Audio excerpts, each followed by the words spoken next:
দাও। চিল্লা, আরো জোরে জোরে চিল্লা। দেখো, এখানে কে আসে?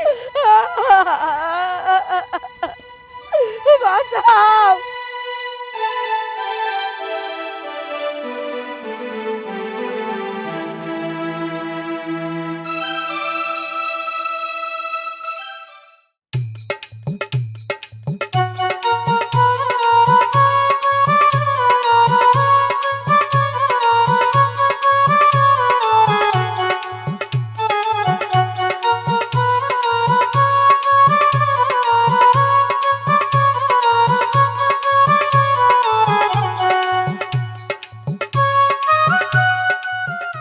কি দেখতে চাও? এই যে বাড়ি ঘরে যত কিছু দেখতে চাও না, সব আসতেন তোমার। এইগুলি কিন্তু তোমারই দেখে শুনে রাখা লাগবে। শোনো বৌমা, তোমার পছন্দ হয়েছে বিধাই কিন্তু আমার সাবাল প্রবাসে রয়েছে, তাও কিন্তু তোমারে আমি মোবাইলে বিয়ে দিয়ে দিছি, যাতে তুমি আমি এই বাড়িতে আনতে পারি। আম্মা, আপনি একদম চিন্তা করবেন না। এই বাড়ির সব কিছু আমি নিজের মনে করে দেখে শুনে রাখবো। এটাই তো আমি চাচ্ছি, যাতে তুমি সব নিজের মনে করে দেখাশোনা করো। এমন লক্ষ্মী বউই তো আমার দরকার। আম্মা, আপনি আমাকে নিয়ে একদম চিন্তা করবেন না। আপনি শুধু আমাকে নিজের মেয়ের মতো ভালোবাসবেন, দেখবেন আমিও আপনাকে নিজের মা মনে করে ভালোবাসবো। আচ্ছা ঠিক আছে, আসতেন তুমি আমার বৌমা না, তুমি আমার মেয়ে হয়ে থাকলে। আরেকটা কথা বৌমা, শোনো, আমার কিন্তু এই একটা মাত্র সন্তান, তাও আবার দূর প্রবাসে পড়ে থাকে। বৌমা, তোমার কাছে আমার একটাই আবদার, তুমি এমন কিছু করবে না যাতে আমি কষ্ট পাই, আমার সাওয়ালরা কষ্ট পায়। কও, তুমি এমন কিছু করবে না। আম্মা, এইভাবে বলবেন না। এখন থেকে তো আপনি আমার আরেক মা, আর মাকে কখনো সন্তান কষ্ট দিতে পারে? সে আপনাকে যখন মা বলে ডেকেছি তখন থেকে ভেবে নিয়েছি আজকের পর থেকে আপনার এই সংসারের সমস্ত দায়িত্ব আমার, আপনাদেরকে ভালো রাখার দায়িত্বটাও আমার। আমি শুনে খুব খুশি হইলাম। আমার সাওয়ালটা কিন্তু খুবই ভালো, সহজ সরল মনের একটা মানুষ। দেহে যখন তোমার সামনের পর আসবে, তোমার এক দেখাই ভালো লাগবে। তুমি তুমি তা খুব পছন্দ করবে। বৌমা, চল ঘরে চলো যাই। চলুন মা।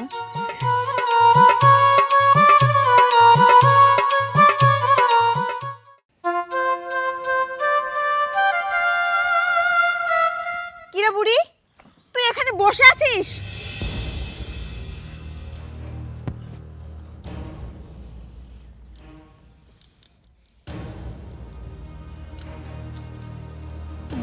বৌমা,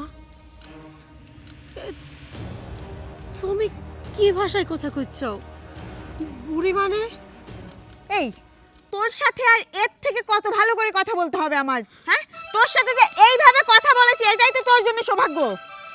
বৌমা, কালকে তোমাকে যখন আমি এই বাড়িতে নিয়ে আসি, তখনই আমি তোমাকে কইছি আমার এই সোহেল ছাড়া কিন্তু কেউ নেই। তুমি দয়া করে আমাকে আর সোহেলে কোনো রকম কোনো কষ্ট দিবে না। কিন্তু কালকে আসতে না আসতে আজকে কি শুরু করে দিলা? কি ভাষায় কথাবার্তা করছো তুমি? এই চুপ, মুখে মুখে একদম তর্ক করবি না। আমার উপরে এই বাড়িতে আজ থেকে তুই আর কথা বলতে পারবি না। আমি যা বলবো তোকে তাই শুনতে হবে। আরে, তুই এত সুন্দর করে শাড়ি পরেছিস, তার উপর আবার গহনাগাটি পরেছিস কেন? হ্যাঁ, তোর এই বয়সে এত সাজগোজ কিসের জন্য? বৌমা, মুখ সামলাই কথা কও। এই বয়সের সাজগোজ মানে? আমি কি এমন সাজগোজ করেছি?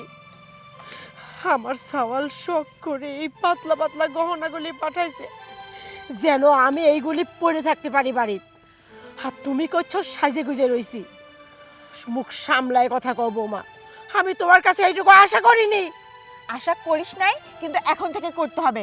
শোন, আজকের থেকে এত সুন্দর শাড়ি গহনা তোর পরা যাবে না। আমি ওই ক্যাবিনেটের ভিতর একটা পুরাতন ছেঁড়া শাড়ি দেখছি, ওই শাড়িটা আজকের থেকে পরবি। আর এই যে এই শাড়িটাতে এত ময়লা, এই ময়লা শাড়ি আমি পরবো, যা এক্ষুনি গিয়ে এই শাড়ি আগে ধুয়ে দিবি। এই শাড়ি আমি ধুয়ে দেব মানে? এই শাড়ি তোমার, তুমি ধুবে। আর এই শাড়ি কই এত ময়লা? শাড়ি তো পরিষ্কারই আছে। বৌমা, একটু বেশি বাড়াবাড়ি হয়ে যাচ্ছে না? এই তুই মুখে মুখে তর্ক করতেছিস? হ্যাঁ, আমার মুখে মুখে তর্ক করলে তোর যে কি অবস্থা আমি করব সেটা তুই কল্পনাও করতে পারবি না। আর খোল এগুলো। বৌমা, খোল বলছি। এসব কি করতেছো? ওটা খুলে দে, খুলে দে বলছি। গহনা গাটি পরা না? হ্যাঁ, গহনা গাটি পরার দিন তোর শেষ। শোন, এক্ষুনি গিয়ে আগে এই শাড়ি তুই চেঞ্জ করবি, গহনা গাটি খুলবি, অন্য একটা সেরা শাড়ি পরে আমার এই শাড়িটা ধুবি। তাছাড়া তোর আজকে খাওয়া দাওয়া একদম বন্ধ, কথাটা তুই মনে রাখিস।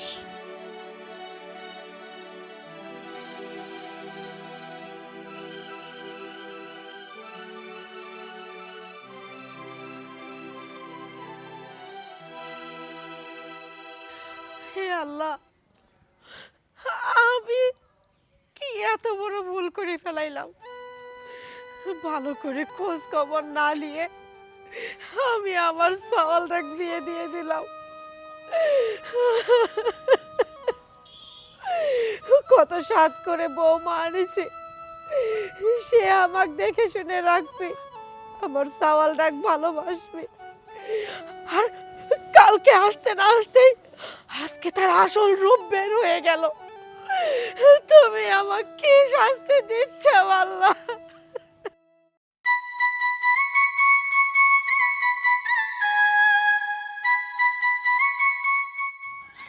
এতক্ষণে তোমার আসার সময় হইলো? আমি কতক্ষণ ধরে তোমার জন্য অপেক্ষা করতেছি। আচ্ছা সরি, তুমি তো বুঝোই বাড়ি থেকে তো বেরটা হতে হবে। আমি জানি আমার জন্য তুমি অপেক্ষা করবা, তা নয় তোমার জন্য আমাকে আর অপেক্ষা করতে হয়। আচ্ছা রাগ করো না, এরপর থেকে আর এমনটা হবে না। এদিক করো। যাই হোক, আমার না এই লোকে দেখা করতে আর ভালো লাগে না। আমি তোমার সঙ্গে রুম ডেট করতে চাই। আমারও তো এমন ভালো লাগে না, কিন্তু কি করব বলো? তুমি তো জানো আমার বাড়িতে আমার ওই শাশুড়ি আছে, ওই শাশুড়ির জন্যই তো আমি তোমাকে বাড়ি নিয়ে যেতে পারি না। শোনো, তুমি আমাকে আর কিছুদিন সময় দাও, আগে ওই বুড়িটাকে একটা সাইজটা করে নিই, তারপরে তোমাকে আমি বাড়িতে নিয়ে যাব। বোঝোই তো, ও যদি জানতে পারে, তাহলে যদি আমার স্বামীকে সব কিছু বলে দেয়, তাহলে আমাদের আমও যাবে ছালাও যাবে। দেখো, আমি এতদিন ওয়েট করতে পারবো না। তুমি কবে তোমার শাশুড়িকে বাড়ি থেকে তাড়াবা বা ব্যবস্থা করবা, সেটা নিয়ে আমি এতদিন অপেক্ষা করতে পারবো না। আমার না ভালো লাগে না তোমার সঙ্গে যদি একটু সময় কথা না বলি। তুমি জানো আমার কতটা খারাপ লাগে। লক্ষ্মীটি, এতটা রাগ করো না, আমি তো তোমাকে বলছি আর অল্প কিছুদিন সময় দাও। আমি ওই বুড়িটাকে যে করেই হোক হে বাড়ি থেকে বের করেই ছাড়বো। ওই বুড়ির জন্য তো আমারও অসুবিধা হচ্ছে। আর শোনো, ওই বুড়িটাকে যদি বাড়ি থেকে বের করতে পারি, ওই বুড়ির বাড়িতে যা সয় সম্পত্তি আছে সব কিছুও কিন্তু আমাদের হাতে চলে আসবে। তখন ওই বাড়িতে রাজত্ব করব শুধু তুমি আর আমি। কি বলো? আসলেও তো তোমার স্বামী তো বিদেশে থাকে, অনেক টাকা পাঠায়। তোমার শাশুড়ির নামেও নাকি অনেক সম্পদ আছে। সব যদি তোমার হয়ে যায়, তাহলে তো বাকি জীবনটা আমাদের খুব আরামায়েশে কাটবে, তাই না? সেই জন্যই তো বলছি আর একটু ধৈর্য ধরো। আর একটা কথা মনে রাখবা, ধৈর্যের ফল সবসময় মিষ্টি হয়। শোনো, ধৈর্যের ফল সবসময় মিষ্টিও হয় না, অনেক সময় ধৈর্যের ফল পচেও যায়। আমার না ধৈর্য ধরতে ভালো লাগতেছে না। দেখো, তোমার সাথে আমার কয়েকদিনের রিলেশন, কয়েকদিন ধরে আমাদের সম্পর্ক, অথচ মনে করো আমার কাছে মনে হচ্ছে তোমার সঙ্গে আমার অনন্তকাল ধরে সম্পর্ক। আর তোমাকে এক নজর না দেখলে আমার ভালো লাগে না। আর মাঝে মধ্যে তো আমি তোমাকে ভিডিও কলও দিতে পারি না। মনে করো যে সবসময় থাকে, ব্যস্ত থাকে। সবসময় কি তোমার স্বামীর সঙ্গে কথা বলো? হ্যাঁ, কথা তো বলতেই হয়, বুঝো না? সে তো আমাকে বিয়ে করছে, যদি আমি কথাবার্তা না বলি তাহলে তো সন্দেহ করবে। তবে শোনো, সে আজ পর্যন্ত আমাকে ভিডিও কলে দেখেনি, ওর সাথে আমি সবসময় অডিও কলে কথা বলি। আমি শুধু ওকে এই বুঝটা দেই যে তুমি আমাকে একবারেই দেখবা, একবার যেদিন দেশে আসবা সেই দিন। ঠিকই তো, তুমি শুধু আমাকে দেখাবা, আমি তোমাকে দেখবো, তুমি আমাকে দেখবা। তুমিও অযথা অন্য কাউকে দেখাবে কেন? যাই হোক, আমার কিন্তু আর ধৈর্য ধরতেছে ভালো লাগতেছে না। আজকে কিন্তু আমি চলে যাচ্ছি, কিন্তু আর একদিন যখন আসবো তখন কিন্তু আমি রুম ডেট করেই যাব। আচ্ছা ঠিক আছে, সেদিন তুমি যা বলবা তাই হবে। শোনো না, আজকে আর আমি এখানে বেশিক্ষণ থাকতে চাচ্ছি না। কেউ যদি দেখে ফেলে তাহলে আমাদের সম্পর্ক একদম শেষ হয়ে যাবে। আসলাই তো মাত্র, এখনই চলে যাবা? ফোনে কথা বলে নেব। আসি কেমন? বাই। বাই।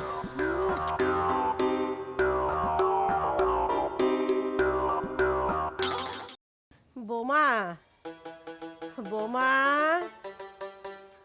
ও বোমা। এই বুড়ি, এই তোর কি হয়েছে? রুমের সামনে এসে ষাঁড়ের মতো চিল্লাচ্ছিস কেন? বোমা,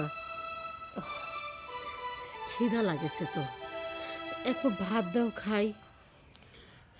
সেই কাল সকালে এক মুঠ ভাত দিছিলে, সারাদিন আর খাইবে দাওনি। কইসাও কি রাতের বেলা খাইবে দেব। রাতের বেলা যাই তোমার কাছে ভাত চাইলাম, তুমি কলে ফুরি গেছে। আচ্ছা, ওইটা মানি চাইনি পড়ে নিল। হ্যাঁ হ্যাঁ, তো এই বেলা পর্যন্ত কিচ্ছু খাইনি। করছে কি, কেবল আমি রাঁধলাম গরম ভাত, মাছ রাঁধলাম। করছে কি, একটু মাছ দেওয়া, মাছ আমি চাচ্ছি না, মাছ চাচ্ছি না। তুমি খালি একটু একটু ঝোল দিয়ে আমাকে ভাত দাও, আমি ভাত খাই। এই বুড়ি, এই তোর কি খাওয়া ছাড়া আমার সাথে আর কোনো কথা থাকে না? যতবার আমার সামনে আসিস, বৌমা খাইতে দাও। আমি কি তোর জন্য খাওয়া নিয়ে সবসময় বসে থাকি?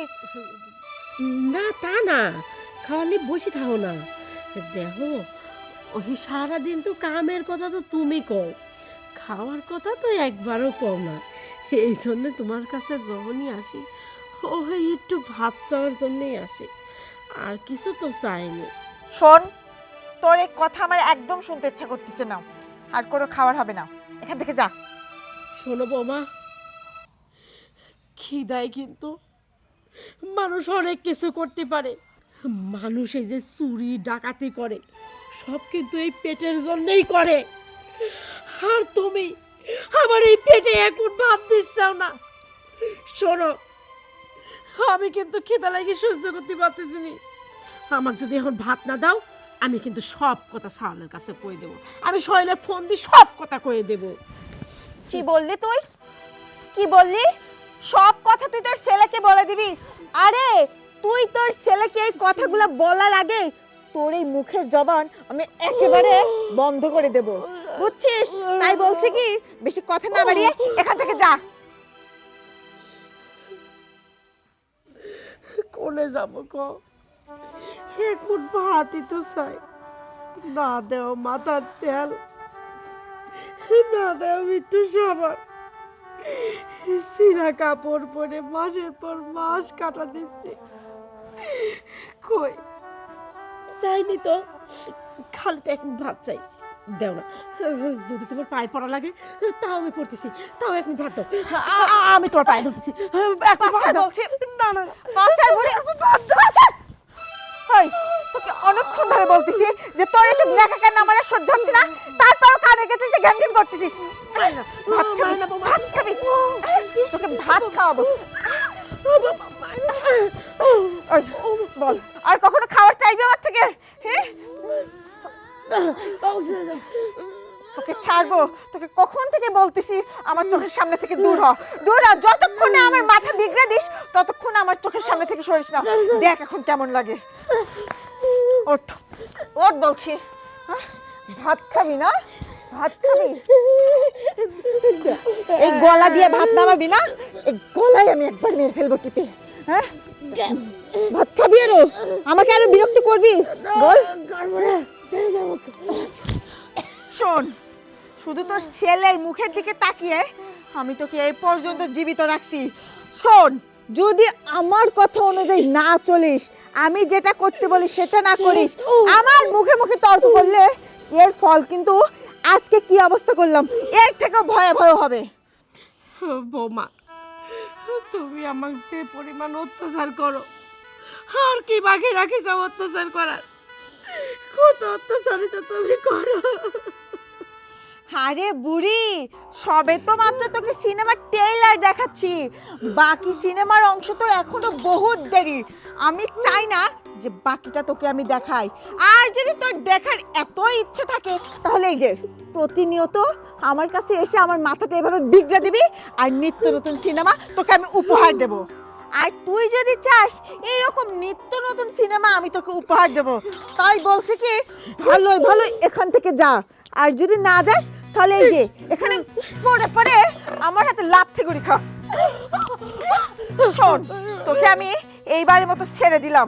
আবার যদি আমার কানের কাছে এসে ভাত দাও লাগাস, তাহলে এর থেকেও ভয়াবহ রূপ তুই আমার দেখবি।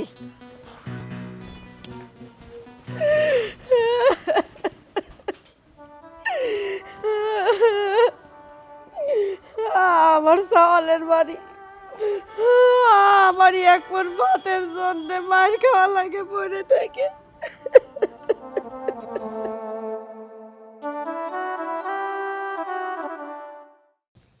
আখি, আখি, কে? মারে আমি। কে? বাবা, তুমি? কেমন আছিস মা? আমি ভালো আছি বাবা, তুমি কেমন আছো? আমি খুব ভালো আছি, আল্লাহ আমাকে খুব ভালো রাখছে।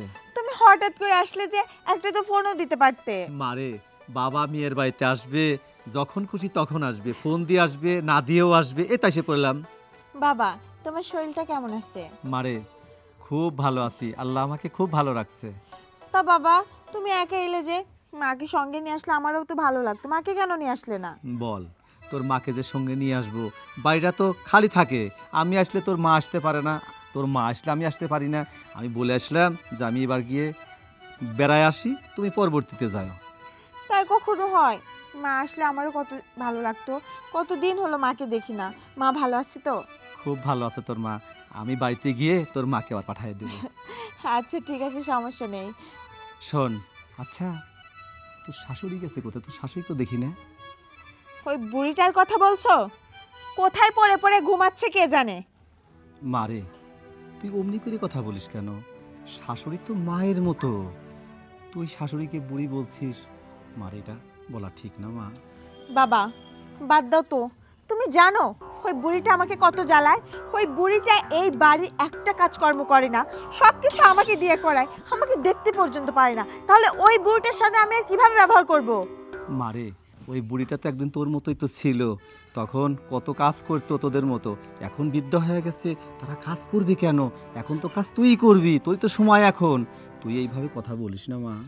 বাবা, আমি বুঝলাম না, তোমার মেয়ে যাকে পছন্দ করে না, তুমি তার হয়ে সাফাই গাচ্ছ, এটা কিন্তু মোটেও আমার পছন্দ হচ্ছে না বাবা।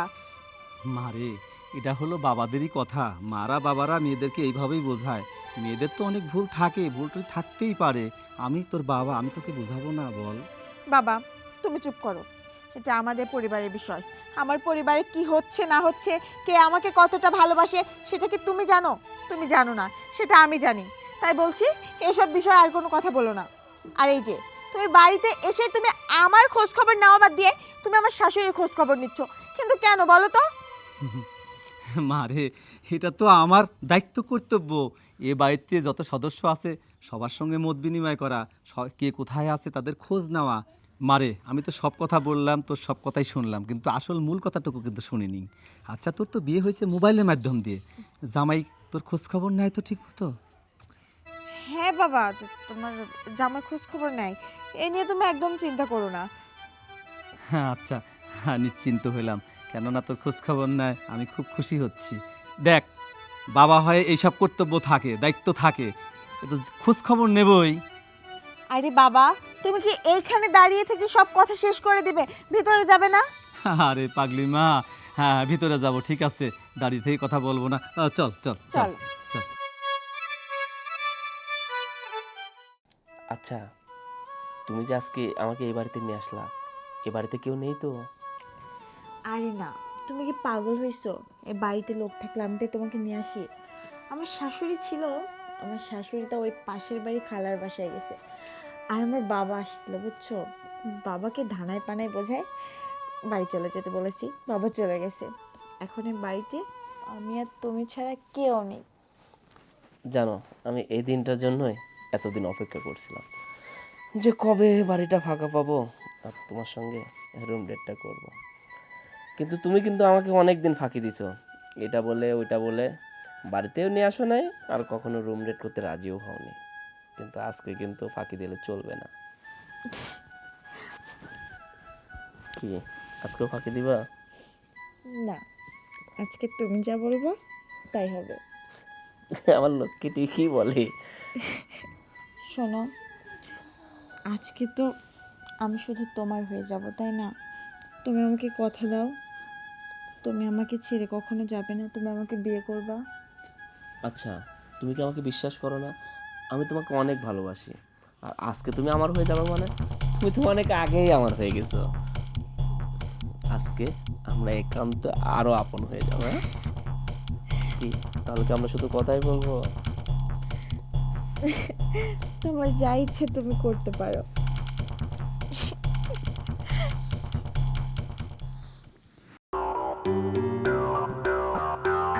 বোমা, সি সি সি সি সি সি, এসব কি? আমার ভাবতেও লজ্জা হচ্ছে যে আমি তোমাকে পছন্দ করে এই বাড়িতে আনিছিলাম। আমার সাওয়ালের জীবনটা আমি নষ্ট করে দিলাম। সি, এই বুড়ি, মুখে বলে ফুটছে তাই না? হ্যাঁ, তোর ছেলের জীবন নষ্ট করেছি মানে? তোর ছেলের জীবন আমি কিভাবে নষ্ট করলাম? হ্যাঁ, আর তোকে এখানে কে ডেকেছে? তুই না খালার বাসায় গেলি, এখানে কখন আসছিস বল? শোনো বোমা, তোমার কীর্তিকলাপ দেখে আমার সন্দেহ হচ্ছিল, এই জন্য আমি ফিরে আইছি। আল্লাহ আমার সেই সন্দেহটা সত্যি করে দিছে। তুমি আমাকে সত্যিটা যে দেখাইছো। আরে সাওয়াল, কত বড় বিয়াদব যে তুই আমার বেটার বউ ঘরে এসে নষ্টামি করতেছিস। চুপ, একদম চুপ। তোর মুখ বন্ধ রাখবি, চোখ আছে দেখবি, কান আছে শুনবি, কিন্তু মুখ দিয়ে কিছু বলতে পারবি না। না, আমি তা করবো না। আমি সব আমার বেটার কাছে কই দেবো, সব কই দেবো আমি। আম্মা, আম্মা আপনার পায়ে পড়ি আম্মা, এসব কথা আপনার ছেলেকে বলবেন না। আপনার ছেলেকে বললে আপনার ছেলে আমাকে বাড়ি থেকে বের করে দেবে আম্মা। আমি তো ওইটাই চাই, আমি সব কথা কই দেবো। কারণ এই বউকে আমি নিজে পছন্দ করে আনিছিলাম। এই বউ ভালো না, আমি এক করে যাবো। এই, ভালো করে বলতেছি, কথা তোর কানে যাচ্ছে না তাই না? হ্যাঁ? আমাদের খারাপ রূপটা দেখার জন্য এখানে দাঁড়িয়ে আছিস। রাতুল, দাদা বলছি দাদা, চল। ছেলেকে সব বলে দিবি না? চল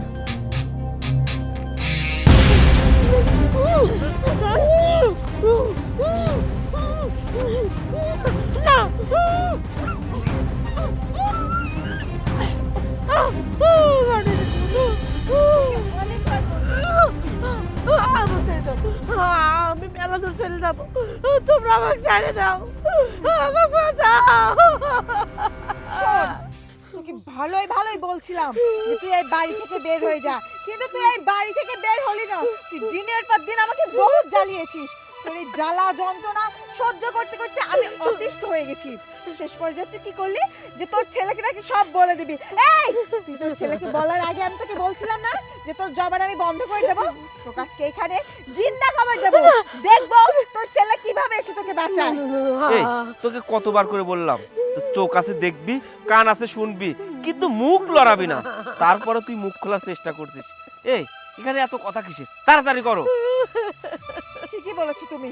দাও, মাটি চাপা দাও ওকে। বোমা, তোমার হাতে ধরে পায়ে ধরে আমাকে এবারকার মতো মাফ করে দাও। আমি তোমাকে কছি, আমি সোহেলের কাছে আর কিছু কব না নে। আমি বেলাদুর চলে যাবো এই বাড়ি ছেড়ে। আমি এই বাড়ি থাকবো না রে, তোমার জ্বালাবো না রে, আমাকে তোমরা মাফ করে দাও। একদম কথা বলবি না। তোর হাতে পায়ে আমরাও ধরেছিলাম, তোকে বারবার বলছিলাম আম্মা যা হার হয়েছে সবকিছু ভুলে যান, কিন্তু না, তুই আমার কথা শুনিস না। তোকে এখানে এবার জ্যান্ত কবর দেওয়ার পর আমার সব জ্বালা যন্ত্রণা নিভবে। সোহেল, আর দেরি করো না, দাও ওকে মাটি চাপা দাও। মাফ করো, আমাকে মাফ করে দাও, আমাকে মাফ করে দাও, বাঁচাও, তোমরা বাঁচাও। চিল্লা, আরো জোরে জোরে চিল্লা, দেখো কে বাঁচাতে আসে। বাঁচাও, আমাকে বাঁচাও।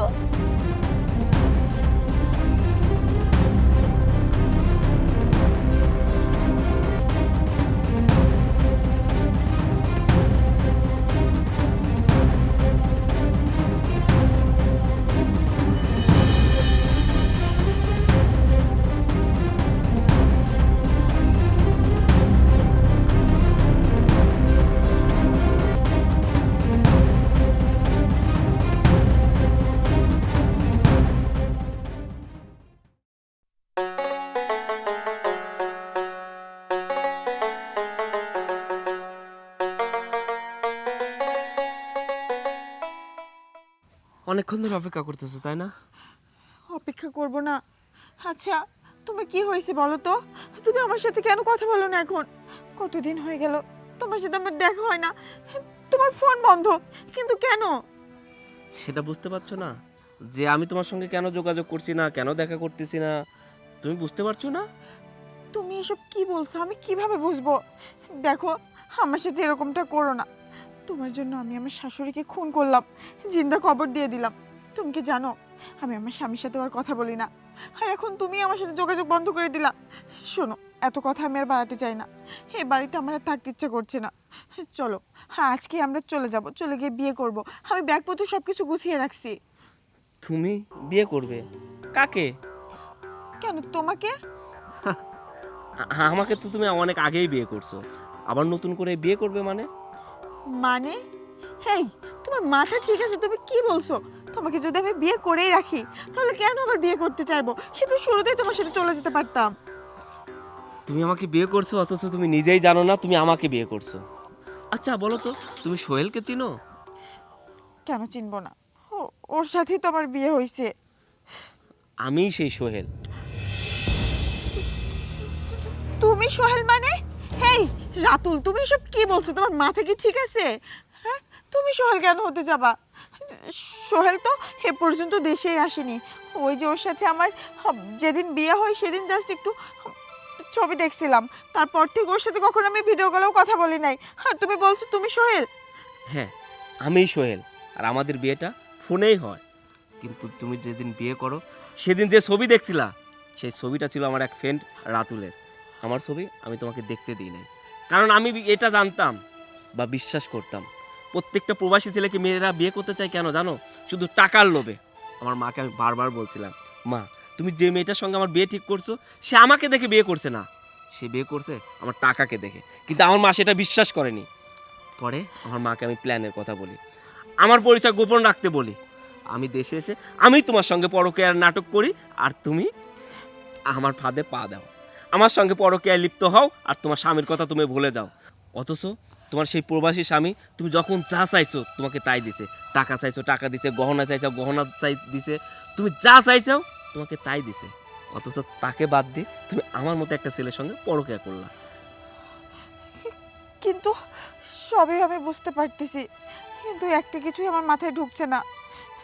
তুমি যদি সোহেল হয়ে থাকো তাহলে তুমি নিজে হাতে তোমার মাকে জিন্দা কবর দিয়ে দিলা। হ্যাঁ, কিন্তু কেন?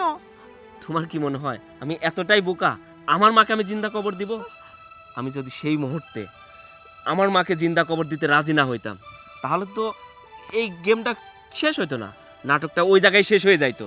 আমি তোমাকে পরীক্ষা করে নিতে পারতাম না, এই জন্য ওই সময় আমার মাকে আমি নিজেই জিন্দা কবর দিছি। তো মাকে জিন্দা কবর দিয়েছো? মা তো মরে গেছে, তাহলে কেন তুমি আমাকে দোষারোপ করছো সোহেল? হ্যাঁ, আমি তো কিছুই বুঝতে পারতেছি না। ও, তুমি ভাবছো আমার মাকে জিন্দা কবর দিছি, আমার মা মারা গেছে? না, আমার মা মারা যায়নি। মা, এদিকে আসো।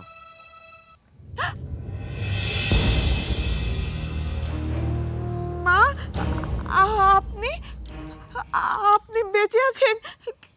কিন্তু এটা কিভাবে সম্ভব? আমার মাথায় ঢুকছে না।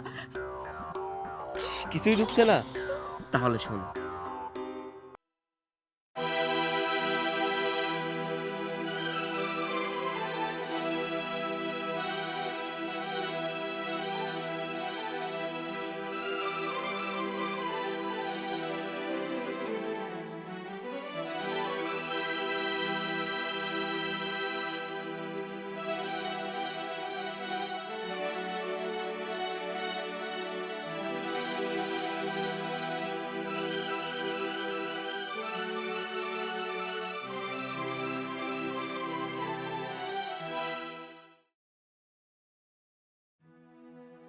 কি মাথায় ঢুকছে? আমি তোমার সঙ্গে আমার মাকে জিন্দা কবর দিই, আবার ওই মুহূর্তে যে আমার মাকে আমি উদ্ধার করি।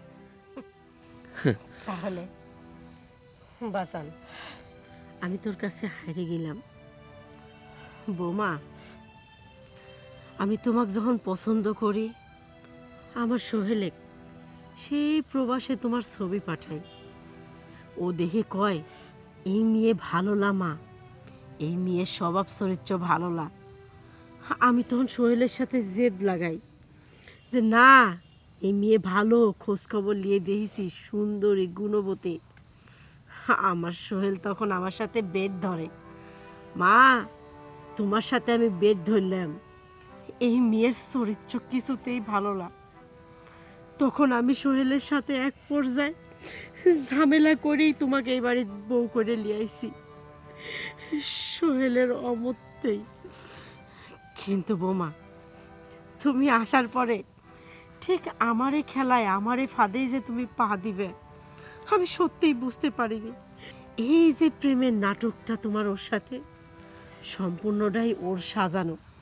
ও আমাকে চোখে আঙুল দিয়ে দেখাতে চাইছে যে মা তুমি ভুল, আমি সঠিক। আর সোহেল সেই সেই পরীক্ষায় সোহেল জিতে গেছে। মা, শুধু আমার ক্ষেত্রে নয়, প্রত্যেকটা প্রবাসীরাই এত কষ্ট করে টাকা উপার্জন করে দেশে এসে একটা ভালো মেয়ে বিয়ে করে জীবন সাজাইতে চায়। কিন্তু জানো মা, প্রবাসী ছেলেকে কোনো মেয়ে ভালোবেসে বিয়ে করে না। বিয়ে করে তার টাকা, অর্থ সম্পদ, প্রাচুর্য দেখে। অথচ বিয়ের কিছুদিন পরে ওই ছেলেটা যখন আবার প্রবাসে চলে যায়, ওই মেয়েটা আবার পরকীয়া করে, সেই ছেলেটার জীবন ধ্বংস করে দেয়। আমি এই জন্য তোমাকে বলছিলাম মা, এই মেয়ে ভালো না, তার প্রমাণ তো তুমি পাইলা। তুমি দেখো, সেই মেয়েটা পরকীয়া করবে সেটা ধরা পড়ার ভয়ে তোমাকে জিন্দা কবর দিতে একবারও পিছু পা হইল না। তাহলে এবার বোঝো এই মেয়ের চরিত্রটা কেমন। তুমি এরপরে কি বলবা এই মেয়েকে নিয়ে আমি সংসার করব? না মা, তুমি যদি আমাকে 1000 বার বলো, এরকম মেয়ের সঙ্গে আমি সংসার করব না। না রে বাজান, তুই কি করে ভাবলু? তুই এত বড় একটা প্রমাণ দেওয়ার পরেও আমি তোকে জোর করব এইরকম নষ্টা মেয়ের সাথে সংসার করতে? আমি নিজের হাতে তোদের যেমন বিয়ে দিছি, তেমন নিজের হাতে তোদের বিচ্ছেদও করব। না না আম্মা, আমার সাথে এমনটা করবেন না। আমি এত টাকা পয়সার লোভে পড়ে এমন একটা কাজ করে ফেলেছি, তার জন্য আপনারা আমাকে এত বড় শাস্তি দেবেন না। এটা কাজ না, এটা একটা অপরাধ, যার শাস্তি একমাত্র জেলখানা। সোহেল, ও যদি এখান থেকে না যায় তাহলে তুই পুলিশে ফোন দে, পুলিশে ফোন দিয়েও ধরাই দে। মা, আমি এই কাজটা করব না। দেখো, তোমার সঙ্গে আমার বিয়ে হয়েছে ঠিক, কিন্তু তোমার সঙ্গে আমার কোনো সংসার হয়নি। তাই আমি বলছি তুমি এই বাইরে ছেড়ে চলে যাও। হ্যাঁ, তুমি টেনশন করো না, তোমার তো অনেক টাকার প্রয়োজন। আমার মা বিয়ের সময় যে কাবিননামাটা ধার্য করছে, সেই টাকাটা তুমি পেয়ে যাবে, আর সেই টাকাটা নিয়ে তুমি বাকি জীবনটা সুখে কাটাইতে পারবে। যাও, এই মুহূর্তে আমার চোখের সামনে থেকে চলে যাও। ফাদ্দার কখনো যেন তোমার মতো এরকম কালনাগিনীর চেহারা আমি না দেখি। সোহেল, আমার সাথে এমনটা করো না। দেখো, আমার কাবিনের টাকা পয়সা কিছুই লাগবে না, আমার শুধু তোমাকেই লাগবে। সোহেল, আমাকে তাড়িয়ে দিও না, দোহাই লাগে তোমার। তুমি কি বলছো? তোমার কাবিনের টাকার দরকার নেই, তোমার স্বামীকে প্রয়োজন। তোমার স্বামীকেই যদি প্রয়োজন হইতো তাহলে তুমি পরকীয়া করতে না, স্বামীর কথা মতো চলতে। আর শুধু তাই নয়, পরকীয়া প্রেমিকে বাঁচানোর জন্য শাশুড়িকে জিন্দা কবর দিতে পারতে না। তুমি যে কত বড় খারাপ, কত বড় নীচ, কত বড় জঘন্য, সেটার প্রমাণকে আবার নতুন করে দিতে হবে। শোনো, তোমার মিথ্যা কান্নার মায়া আমাকে জড়াইতে পারবে না, তোমার কান্না দিয়ে আমাকে ভুলাইতে পারবে না। তোমার চরিত্র এখন সবার সামনে চলে আসছে, তাই তোমার সঙ্গে আমি আর কোনো খারাপ ব্যবহার করতে চাই না। ভালোই ভালোই বলছি, তুমি এখান থেকে চলে যাও। সোহেল, আমার কথা শোনো, আমাকে আর একটা সুযোগ দাও। আম্মা, আম্মা, আমি তো আপনার মেয়ের মতো, আপনি তো আমাকে নিজের মেয়ে মনে করে বাড়িতে আনছেন, তাহলে কেন তাড়িয়ে দিচ্ছেন আম্মা? আম্মা, আম্মা, আমি আপনার পায়ে পড়ি আম্মা, আমাকে এই বাড়ি থেকে তাড়িয়ে দেবেন না। তোর সঙ্গে অনেক ভালো ব্যবহার করছি, অনেকক্ষণ ধরে তোকে বোঝানোর চেষ্টা করছি, তুই তো বোঝার মেয়ে না। যা, এই মুহূর্তে এখান থেকে বের হ, বের হ বলছি। মা, আমাকে তুমি মাফ করে দিও, হয়তো তোমার কথা আমি রাখতে পারি নাই। না রে বাজান, তুই মাপ চাবো কিসের জন্য? আসলে ভুলটা তো আমারই। তুই এই যে এত কিছু করলো, আমাকে কবর দিল, সেটা তো আমাকে বোঝানোর জন্যে, তাই না? তুই যদি আমাকে না বোঝাতো তাহলে তোর জীবনটা আমি কি করে নষ্ট করে দিতে লাগিয়েছিলাম। মা, এই সামান্য একটু পরীক্ষা করতে তোমাকে আমি জিন্দা কবর দিয়ে ফেলছি, তোমাকে আমি নির্যাতন করছি, অত্যাচার করছি, আমাকে তুমি ক্ষমা করে দিও। যা, চল এবার লাল টুকটুকে এবার নিজের পছন্দ মতো বউ নিয়ে এসে এর প্রায়শ্চিত্ত করবো, চল। চল।